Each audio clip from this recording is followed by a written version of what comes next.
degan oyog'im katta operatsiya bo'lib, temir, shtiv, boltlar hamma narsa qo'yilgan. Oyog'imga operatsiya bo'lganiga 11 oy bo'ldi. 6 oy passiv rejimda umuman qimirlamay yotdim, ham tosh grudinkalasiga. Shuni hisobiga hozir oyog'imda katta chandiq hosil bo'lib, ezilgan. O'sha ezilgan hisobiga hozir qattiq spazmlar kuchli bo'lib, endi suyaklar bitib bo'lgan, bitishga travmatolog tomonidan endi menga anaqa kerak, o'shalarni yumshatish, ochish, yurishimga menga yordam kerak. Mustaqil yurolmayman.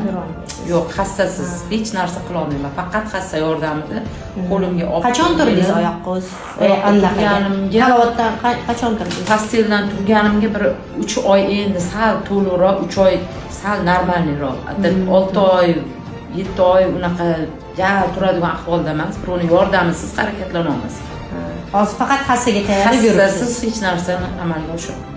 Faqat hassada. Travmadan keyingi davolovchi massaj qilamiz, ya'ni восстанавливающий massaj deydi. Shunaqa massaj qilamiz, limfa drenaj qilib, kundan kunga o'sha spazmlar ham ochilishni boshlaydi. Kundan kunga yaxshi bo'lasiz, inshaalloh. Hassasiz yurib ketishingizga harakat qilamiz. Men sizlarga astoydil ishonib, ixlos qilib, sizlarni qachondan bir yildan bir kuzatib o'tirib, chin yurakdan adushi keldim oldinglarga, qattiq ishondim sizlarga, ishonaman shunaqa chiroyli chiqib ketishimga. Yaxshi niyatda keldim. Yaxshi bo'lasiz inshaalloh. Men yoshim 49 da 2023-yili yozi iyulning 29-chislosida kuchli avtohalokat tufayli juda katta tan jarohati olib, 16-shahar klinik shifoxonasida yotib, juda og'ir operatsiyani boshimdan ketkizdim. 7 soatli operatsiyadan so'ng mana shu kungacha endi qo'ltiq tayoqda 2 oydan beri yurishni boshlab, juda ko'p fizioterapiya, massaj muolajalarini ko'p joylarda oldim, lekin juda katta effekt bermagani uchun Surxondaryo oldilariga kelib, mana massajni boshlab, mana massajim xudo xolisa bugun 7-kunini oldim.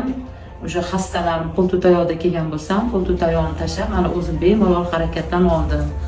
O'tdagi qizlarni juda ham qo'lligi go'l, qo'lligi yengil, xudo xolisa Komola, Aynura, Narxisa hamma qizlardan minnatdorman. Mana shunaqa chiroyli qilib yurg'izib yuborishdi. Surxonga kattakon rahmat.